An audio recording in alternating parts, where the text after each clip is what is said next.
पाठ 1 जैसे को तैसा। कहानी। पठन से पूर्व। लालच बुरी बला है, ये कौन नहीं जानता। इस राजस्थानी लोककथा का नायक सेठ बहुत लालची था। वो सबको ठगता रहता था। मगर एक दिन चौधरी के बेटे ने अपनी अक्ल का ऐसा कमाल दिखाया कि सेठ को नानी याद आ गई।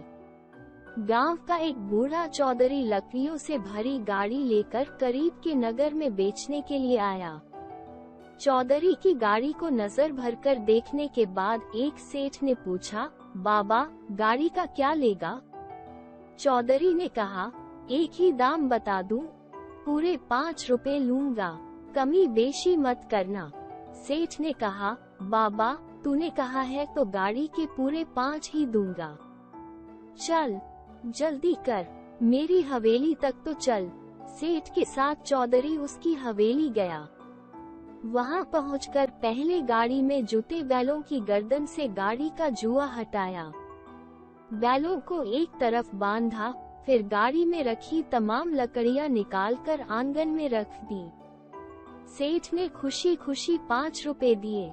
चौधरी अपने बैलों को फिर से गाड़ी में जोतने लगा तो सेठ गर्ज कर बोला, खबरदार, गाड़ी और बैलों को हाथ मत लगाना।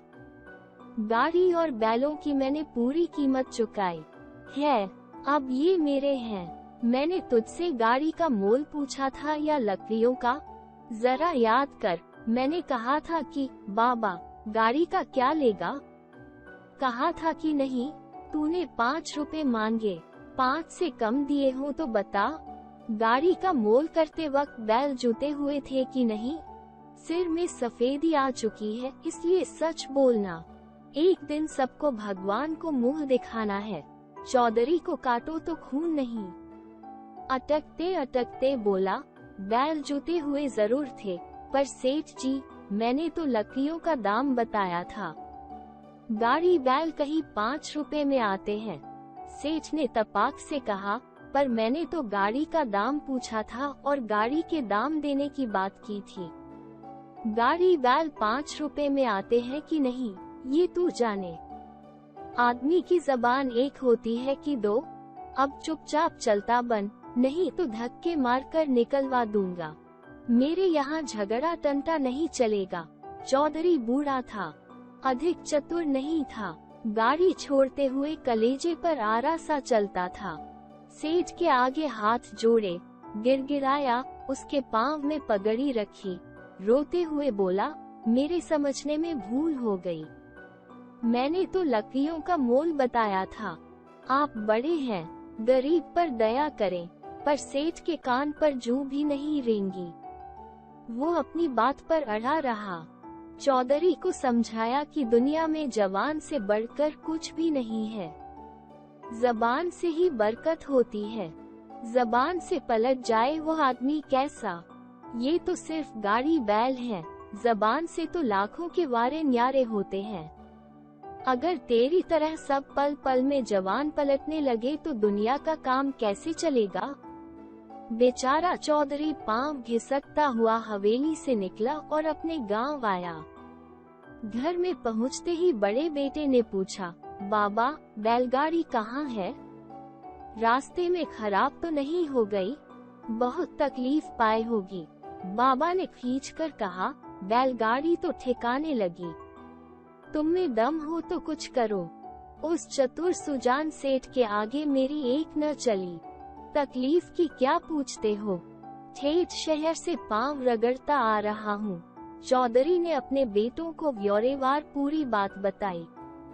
कहा, मेरे साथ तो ऐसी हुई। सेठ के आगे खूब रोया, गिड़गिड़ाया, पांव में पगड़ी रखी, पर उसने तो एक ही आंकड़ी पकड़ ली कि यदि आदमी जबान बदलने लगा तो दुनिया कैसे चलेगी।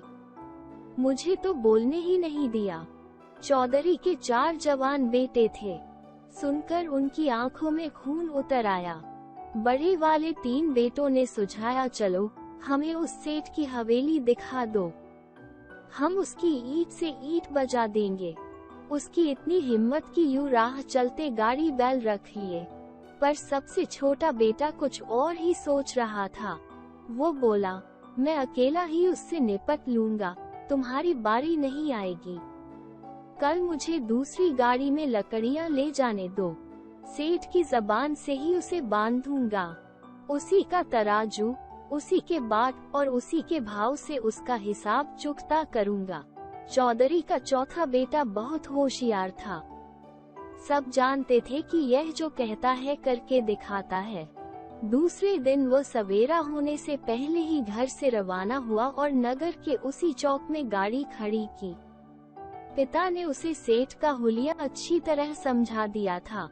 कल का दांव सेठ के लिए बहुत मुफीद रहा था। उसकी सफलता से फूला वो आज फिर वहीं आया। लकड़ियों से भरी गाड़ी देखकर उसकी बाँछें खिल गईं। पास जाकर पूछा, चौधरी, गाड़ी बिकाऊ है क्या? चौधरी का बेटा तुरंत समझ गया कि वही सेठ है, इसीलिए उसने कहा, सेठ जी, ये भी कोई पूछने वाली बात है? बेचने के लिए ही तो आया हूँ। सेठ को तो चाट लगी हुई थी। गाड़ी शब्द पर जोर देते हुए पूछा, तो एक ही कीमत बता दे। इस गाड़ी का क्या लेगा? मुझसे मोल भाव वाली बात मत करना। गाड़ी वाले ने भी कहा, सेठ जी, फिजूल मोल भाव में क्या रखा है? सामने आदमी देखा जाता है। एक ही बात बता दूं कि इस गाड़ी के 2 मुट्ठी टके लूंगा। आपको जचते हो तो बोलो। सेठ को लगा कि यह तो कल वाले बाबा से भी भोला है। मुट्ठी का क्या, 1 टका बंद कर ले, और 2 भी। बंद मुट्ठी का तो खोलने से पता चलता है। आज ये गावदी खूब मिला। फिर ऊपरी मन से बोला, गाड़ी का दाम तो तूने ज्यादा बताया, पर अब राजा कर्ण की बेला कौन झिक झिक करे। चल मेरी हवेली, इस गाड़ी के 2 मुट्ठी टके ही दूंगा। चौधरी के बेटे ने सोचा, अब इसे जिंदगी भर के लिए लकड़ियां खरीदना न भुला दिया तो अपना यह मुंह लेकर घर न जाऊंगा। हवेली पहुंचते ही सेठ ने कहा, बोहनी के वक्त पहले दाम पल्ले बांध ले, फिर गाड़ी खोलना। ये कहकर सेठ त्वरित गति से हवेली के भीतर गया और दोनों मुट्ठियों में 1 टका बंद करके चौधरी के बेटे के पास आकर बोला, ले अपने दाम, फिर दूसरी सटापट करना। सेठ टके देने के लिए मुट्ठियां खोल ही रहा था कि गाड़ी वाले ने झट उसका हाथ पकड़ लिया। फिर अपनी कमर में खुसा पहना हंसिया निकालकर बोला, सेठ जी, मुट्ठियां खोलो मत, ये तो अब साथ ही जाएंगी। आज आया है ऊंट पहाड़ के नीचे। सेठ हैरान होकर बोला, यह क्या बक रहा है? चौधरी का लड़का बोला, बक नहीं रहा हूँ सेठ, जो सौदा ठहरा है वही बता रहा हूँ। तुम्हारे शहर में जब लकड़ियों के साथ गाड़ी बैल बिकते हैं तो टकों के साथ मुट्ठियां भी जाएंगी। ये कहकर उसने सेठ की कलाई पर हंसिए का हल्का सा रगड़ा दिया। सेठ जोर से चिल्लाया, छोड़ दे चौधरी, मुझ पर दया कर, मुझसे गलती हो गई। कल के गाड़ी बैल भी वापस ले जा। गाड़ी बैल का भला मैं क्या करूँगा? मैंने तो मजाक किया था। चौधरी उसकी कलाई मरोड़ते हुए बोला, मेरा पिता कल गिड़गिड़ाया, पाँव में पगड़ी रखी, पर तुम नहीं पसीजे। अब जबान पलटते हो। जबान से तो लाखों का लेन देन होता है। 2 मुट्ठी टके की बात पक्की हुई थी कि नहीं, बोलो। पल भर में सेठ को सारा नफा नुकसान समझ में आ गया। हकलाते हुए बोला, जबान तो की थी, पर टकों के साथ मुट्ठियां कटने का मुझे ध्यान नहीं रहा। अब जैसा तू कहे करने को तैयार हूँ। मेरा हाथ छोड़ दे।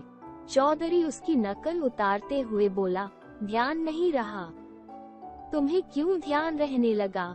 बूढ़े आदमी से गाड़ी बैल छीनते वक्त पूरा ध्यान था। सेठ की करतूत के लिए उसे उलाहना देते देते उसने हंसिए का एक रगड़ा और दिया। सेठ देवी के बकरे की तरह कांपते हुए बोला, गाड़ी के साथ दंड के 500 रुपए भी दूंगा, मेरा हाथ छोड़ दे।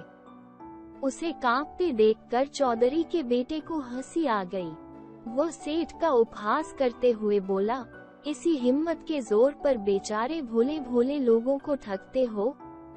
चलो, मेरे पाँव में पगड़ी रखकर 7 बार नाक रगड़ो। सिर सलामत रहना चाहिए। पगड़ी पाँव में रखने से क्या बिगड़ता है? रगड़ने से नाक घिसती थोड़े है। सेठ ने मन ही मन स्वयं को समझाया और तुरंत पगड़ी उसके पांवों में रख दी। फिर गिनकर 7 बार जमीन पर नाक रगड़ी।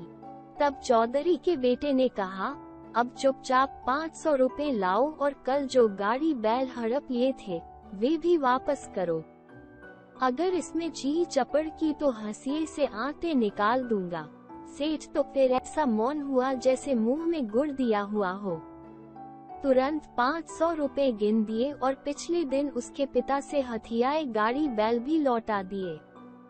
चौधरी का समझदार और छोटा बेटा दोनों बैलगाड़ियों के साथ अपने गांव लौट आया। विजयदान दे था। लेखक परिचय विजयदान दे था।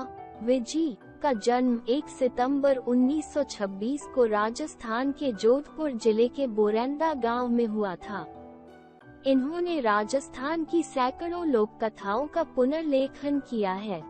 साहित्य अकादमी और अन्य पुरस्कारों से पुरस्कृत विजी की प्रमुख रचनाएं हैं राजस्थानी में अलेखू हिटलर और 13 खंडों में बाता नी फुलवारी, हिंदी में दुविधा और अन्य कहानियां, सपना प्रिया, उलझन, रूख और राजस्थान हिंदी कहावत कोश। दुविधा कहानी पर पहले इसी नाम से फिर पहेली नाम से हिंदी फिल्म बनी।